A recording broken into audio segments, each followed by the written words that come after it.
На местото каде што се среќаваат планините Корап и Шара, токму на нивната вододелница, со низа силни извори, се јавува реката Радика. Незините води бараат и пронаоѓаат пат околу планината Бистра, можеби најубавата планина во Македонија. Целиот овој крај, кој ги зафаќа јужните падини на Шар планина, падините на Корап, поголемиот дел на Бистра, јасно и долината на Радика со незините притоки, во 1949 година е прогласен за Национален парк на Македонија.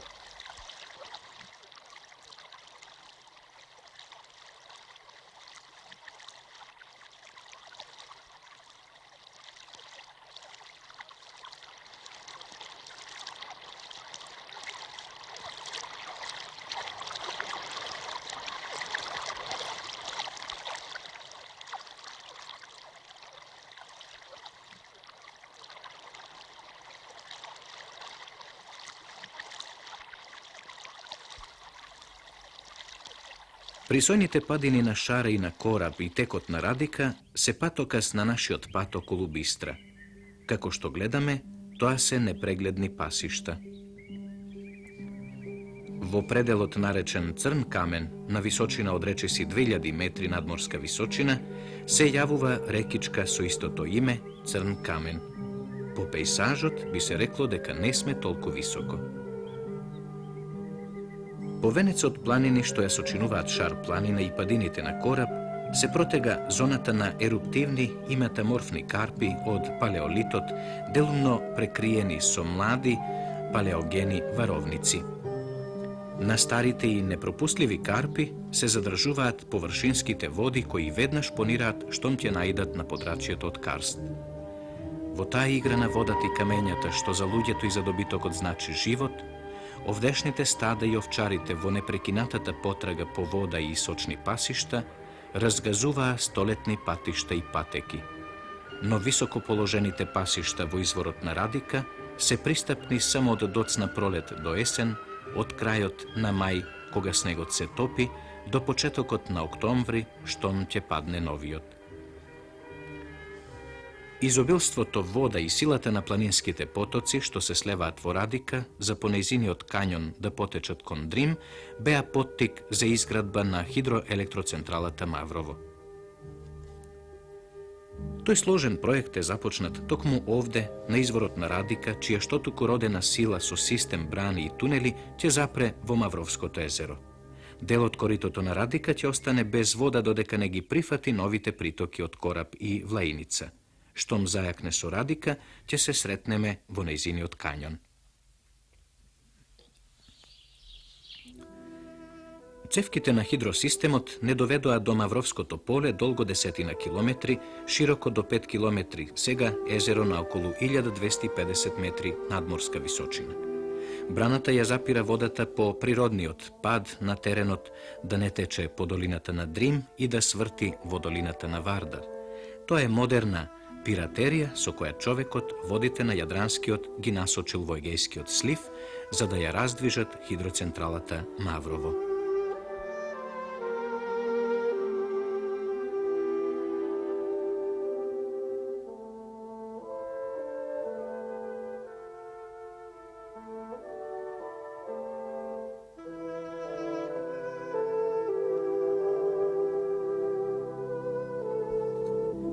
Покрај езерото се изградени куќички за одмор, одморалишта и хотели.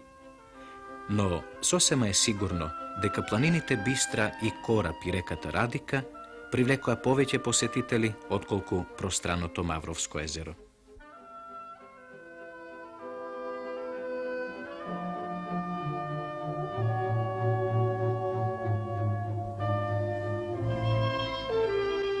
Мавровската река, лева притока на Радика, која течела низ Мавровското поле, исчезнала во првите километри од нејзиното кањонско корито.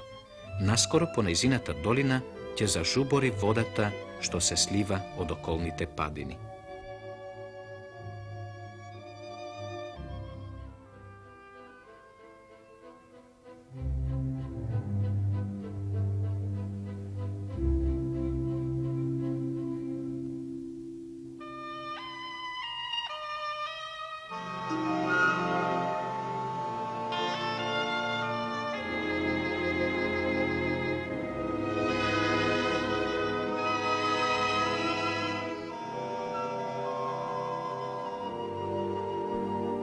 Еловите шуми во падините на кањонот на Мавровска река се украс на националниот парк Маврово. Се смета дека овие се највредните елови шуми во Западна Македонија. Пак ќе се сретнеме со Мавровска река и со Радика. Сега ќе тргнеме кон Бистра, која тие реки ја омеѓуваат од нејзината северна и од западната страна. Јужно од Мавровското езеро се наоѓаат падините на планината Бистра, со која во нејзиниот највисок дел доминираат врвови над 2000 метри.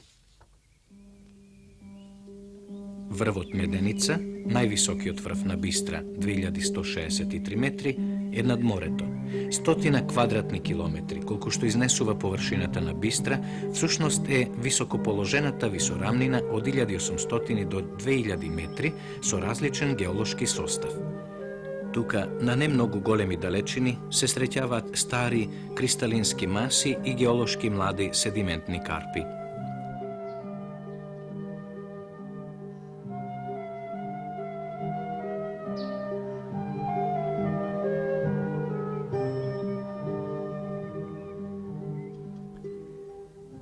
Релјефот на Бистра има благи форми и во највисоките делови на планината.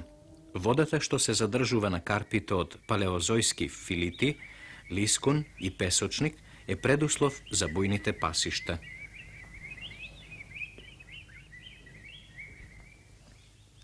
Но поголемиот дел на Бистра е од варовник и доломит со мезозојска старост.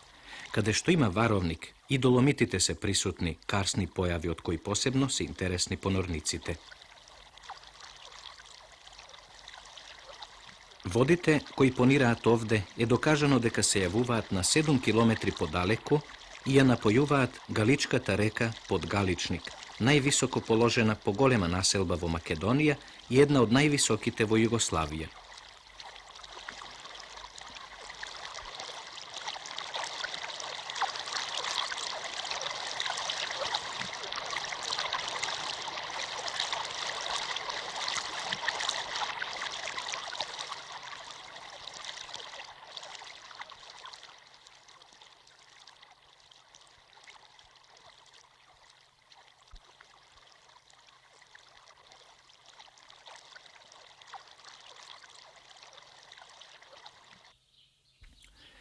Дека Бистра во своето геолошко минато преживеала силни процеси на контактна метаморфоза, сведочат богатите наоѓалишта на украсен камен мермер, настанат под силниот притисок и високите температури во времето на терцијалните набирања, така наречени алпски орогенези.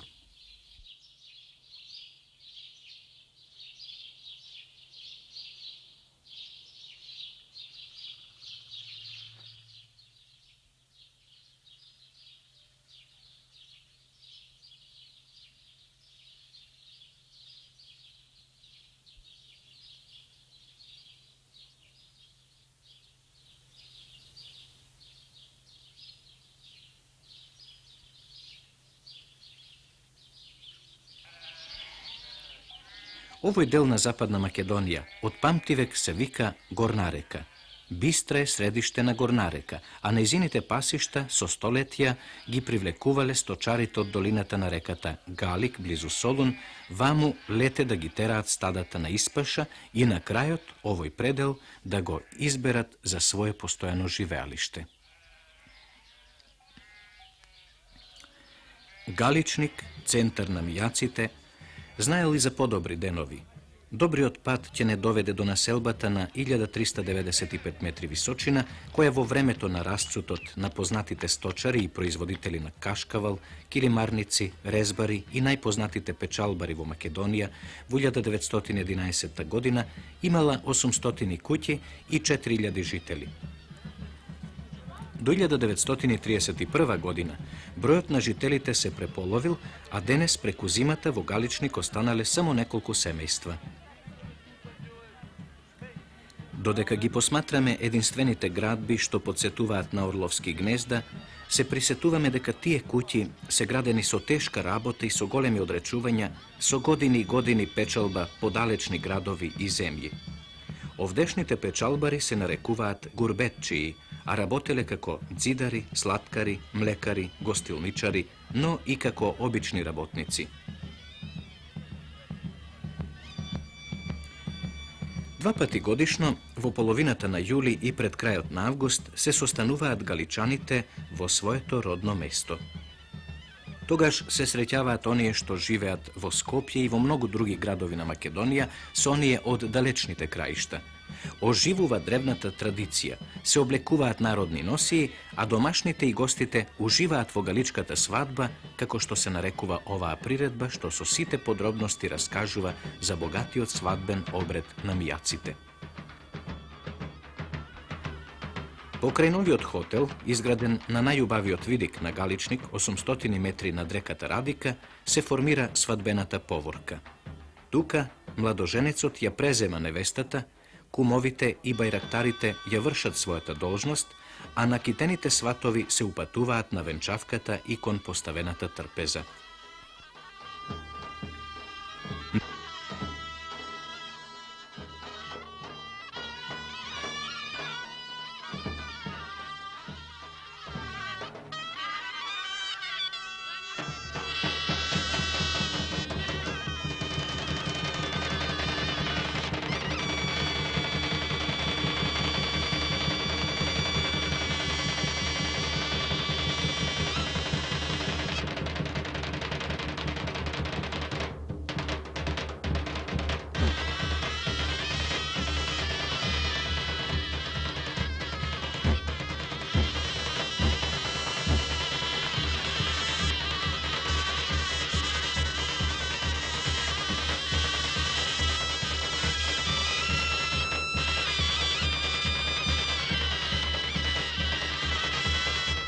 Низ Галичник минува само еден пат што ја сече падината на брегот над Галичка река.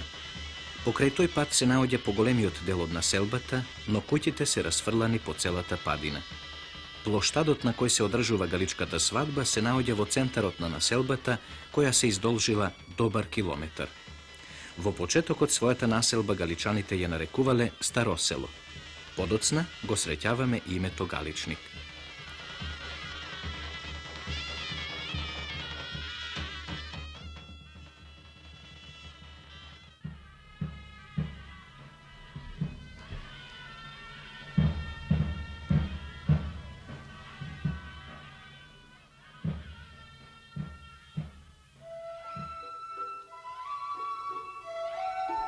Пред да се сретне со Радика, Мавровска река тече низ еден од најсликовитите кањони во Југославија. Кањонот го следи пат кој не води низ најубавиот дел на Националниот парк Маврово. Патот е час од левата, час од десната страна на брегот на реката, стисната меѓу камените стрмни карпи во клисурата Дервен, каде што кањонот е најтесен и се издигнува стотици метри повисоко од реката.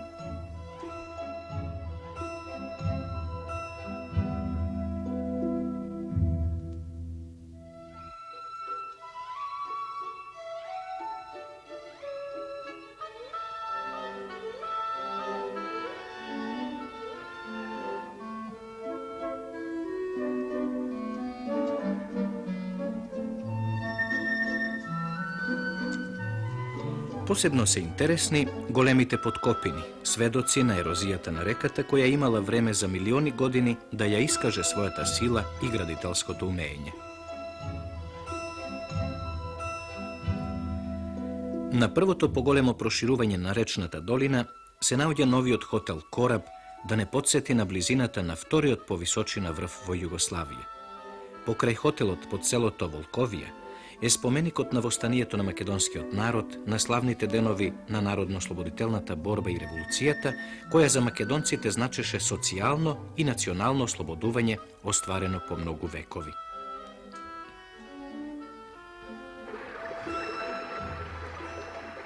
Соединувањето на Мавровска река и Радика е на крајот на клисурата Дервен и на почетокот на клисурата Барич. И Мавровска река и Радика примиле вода од многобројните извори, па Радика, чиј тек сега ќе го следиме, никогаш не е без вода. Денешниот тек на Радика се смета долг 44 километри. Речната долина, стисната меѓу Бистра и Кораб, е отворена на влијанието на Јадранско море, од кое по долината на Дрим допираат потопли воздушни струи, што се одразува врз растителниот свет, сличен на оној на Средоземјето.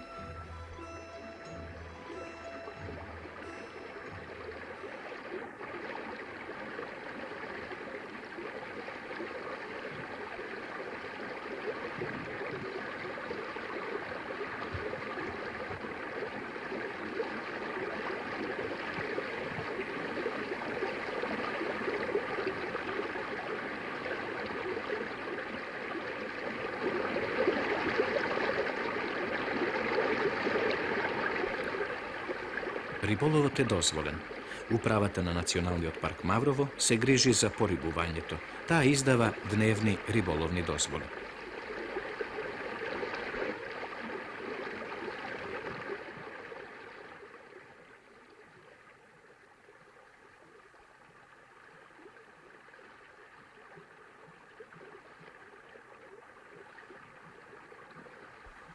Под Требишка дупка на 2151 метар, високиот врв на Бистра, има неколку подкопини во варовничките карпи. Во карпата над водата се гнездат ластовичките.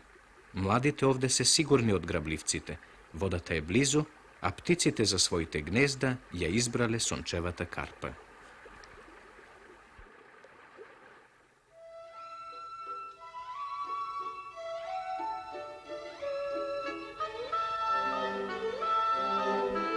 Местото каде што Жировничка река се влева во Радика, најавува на вистина несекојдневна средба. Од Селечка планина, предел во северозападна Бистра, во раните утра и пред вечеријата, до реката се спуштаат дивокози. Дивечот се навикнал на луѓето и автомобилите, како да знаат дека се во заштитено подрачје. Затоа треба да се запамети црвена карпа близу до Жировница. На левиот брег на Радика често можат да се видат дивокози како брстат или пијат вода од реката.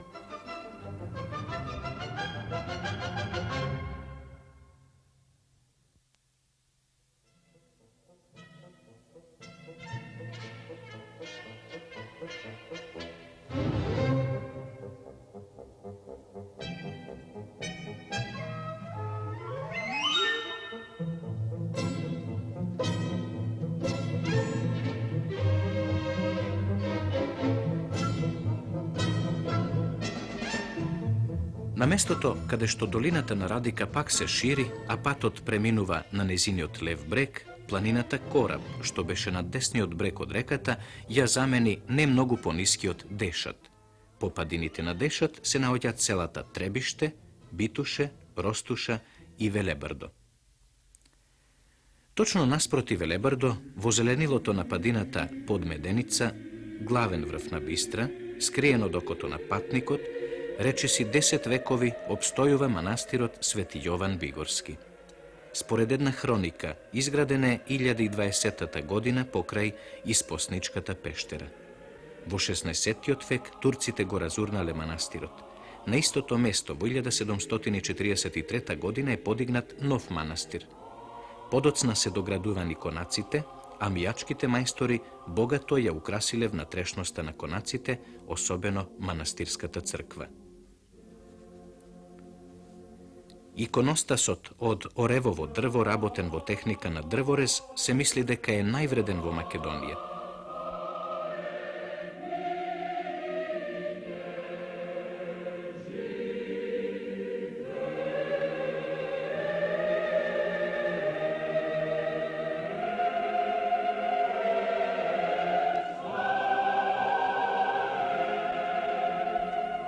Еве ги и неговите мајстори, мијачките резбари од селото Гари, близу до Лазарополе. Макарие и Петар Филиповски со своите помошници работеле 10 години на ова ремек дело. Дрворезот настанал во почетокот на 19 век. Ликовите на светците се во народни носии, а покрај приказите од Светото писмо, многобројни се глетките од руралниот живот на Македонија.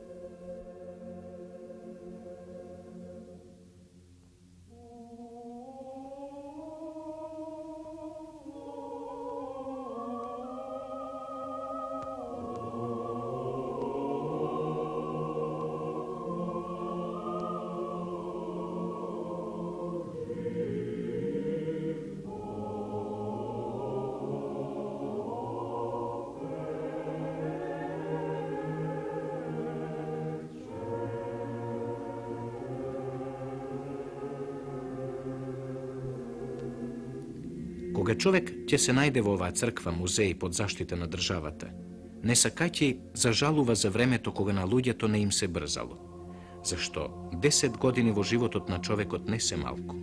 Браќата Филиповски украсиле само 3 иконостаси.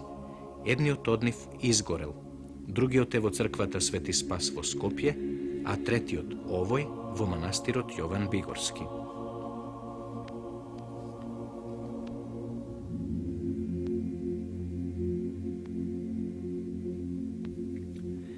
Не е за чудење што мијаците се прочуени како уметници на својот занает, како што биле добри резбари, исто така се вредни килимари и сточари.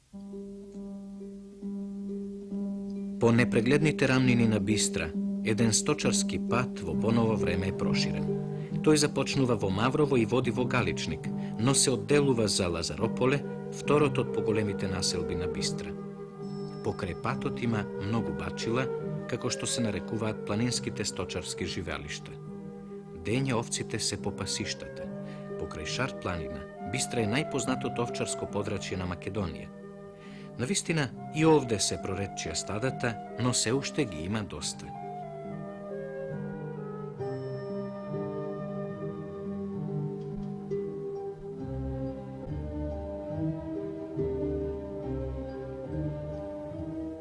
Квечерина на Бистра. Распрснатите стада се спуштаат до бачилата кои се наоѓаат во близина на спомнатиот пат. Животот на овчарите, откако се изградени патишта на Бистра, многу се изменил. Трла под ведро небо, висока ограда од колје, лути пци шарпланински. Така е на Бистра за време на кусото планинско лето. На есен стадата слегуваат во низините да презимат таму, за водоцната пролет пак да се искачат на Бистра. Уште на бачилото се подсирува млекото. Познатиот кашкавал од памтивек се подготвува на ист начин. Велат дека тој не би бил добар ако го нема вкусот на млекото од мирисните планински треви. Во тоа е тајната на кашкавалот од Бистра.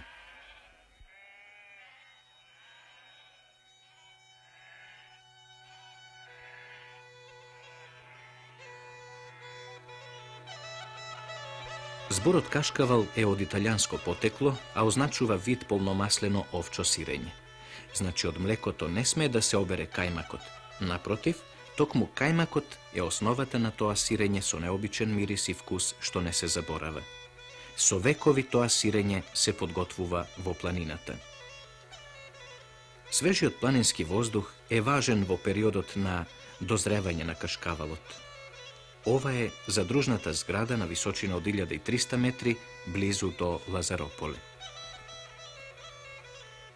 Не можеме да произведеме толку сирење колку што можеме да продадеме. Со гордост зборуваат овдешните сточари. Интересно е дека во Македонија, на Бистра и Шар планина, со овците среќаваме само мажи. Така е и при правењето на кашкавалот. Тоа овде е машка работа, што не е случај на Динарските планини, каде што има повеќе овчарки од колку овчари. Немаме тајни, со насмевка велат домаќините. Ова сирење може да се направи само овде. Неговиот заштитен знак е тревата мајчина душица и студената вода од Бистра. Таа трева овците ја сакаат најмногу. Кога цути, таа има розова боја која преминува во виолетова со мал цвет, мало стебленце и расте покрај камењата. Така ни раскажуваа мијачките овчари.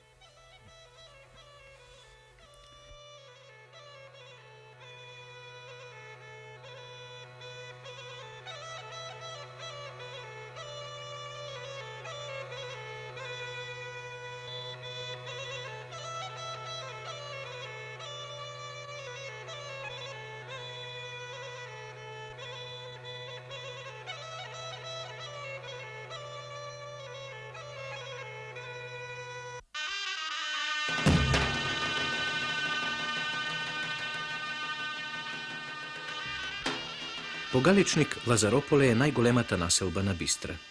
Мијаците се населиле во 23 села, од кои двете споменати се најпознати. Постои мислење дека мијаците биле посебно племе но тоа не е никаде забележано.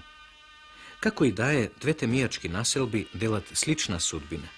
Цврстите, удобни и чисти куќи, обично собрани и избиени на падините, сега се пусти. Оживуваат само лете. Некогаш сите покриви биле покриени со плочи. Така ќе ги препознаеме обновените куќи во Лазарополе, населба на 1300 метри надморска височина во пределот на мала река во Мјачкиот крај. Тешко е да се замисли поубаво и поздраво летувалиште и зимувалиште.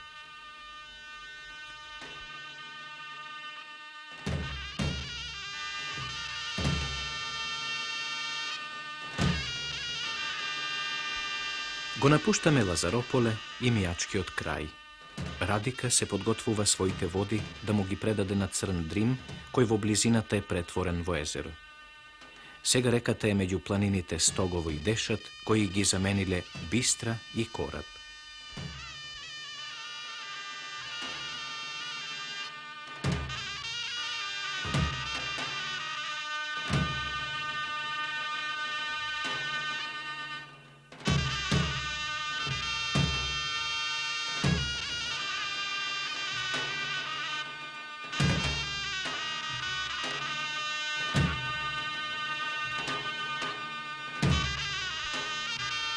Покрај познатите Косоврашки бањи, веќе ја оставаме реката што тече околу Бистра планина. Ако сакате да го посетите ова, може би најубаво катче во Македонија, треба да се запамети дека крајот на пролетта и почетокот на летото се најпогодни за такво патување.